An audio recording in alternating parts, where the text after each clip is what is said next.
இன்னைக்கு நாம ஹோட்டல் ஸ்டைல்ல ஒரு ரிச்சான பன்னீர் கிரேவி செய்ய போறோம். எப்படி செய்யறதுன்னு பார்த்துடலாமா? ஃபர்ஸ்ட் இந்த ரெசிபி செய்யறதுக்கு ஒரு கடாயை சூடுபடுத்தி அதில் 1 டேபிள் ஸ்பூன் எண்ணெய் ஊற்றிருக்கேன். இப்போ அது கூட 1/2 டீஸ்பூன் மஞ்சள் தூள், 1/2 டீஸ்பூன் மிளகாய் தூள், கொஞ்சமாக உப்பு சேர்த்து மிக்ஸ் பண்ணியிருக்கேன். பன்னீரை கியூபாக கட் பண்ணி வச்சுருக்கேன். அதை இது கூட நம்ம சேர்த்துக்கலாம்.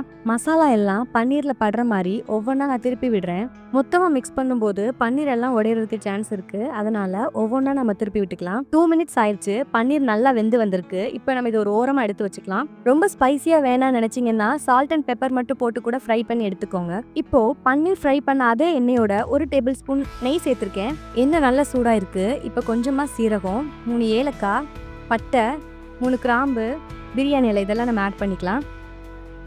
அது கூட ஒரு பெரிய வெங்காயத்தை நான் மீடியம் சைஸில் கட் பண்ணி வச்சுருக்கேன். அதையும் இது கூட சேர்த்து வதக்கி விட்டுக்கிறேன். அடுத்து 1 டேபிள் ஸ்பூன் போல் இஞ்சி பூண்டு சேர்த்து நல்லா வதக்கி விட்டுக்கலாம். இஞ்சி பூண்டோட பச்சை வாசனை போனதும் அது கூட நான் 1 டேபிள் ஸ்பூன் கடலை மாவு சேர்த்துருக்கேன். அடுத்து இது கூட ஒரு பெரிய சைஸ் தக்காளியை நான் அரைச்சி சேர்த்துருக்கேன். தக்காளி நல்லா வதங்கி அதோட பச்சை வாசனைலாம் போனதும் அது கூட நம்ம மசாலா ஆட் பண்ணிக்கலாம்.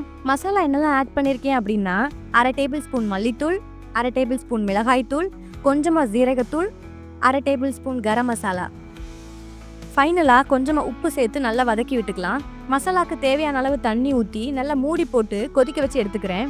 இப்போ நல்லா வெந்து கிரேவி பதத்துக்கு வந்திருக்கு.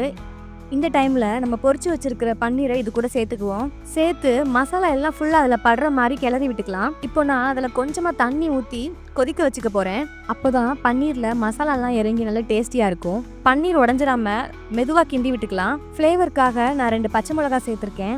அது கூட கொஞ்சமாக கொத்தமல்லி இலை சேர்த்து ஒரு நிமிஷம் போல் ஸ்டவ் லோ ஃப்ளேமில் இருக்கட்டும். இப்போ ஓப்பன் பண்ணி பார்த்தோன்னா ஒரு சூப்பரான பன்னீர் கிரேவி ரெடி. மறக்காமல் நம்ம சேனலை சப்ஸ்கிரைப் பண்ணிக்கோங்க. Bye bye.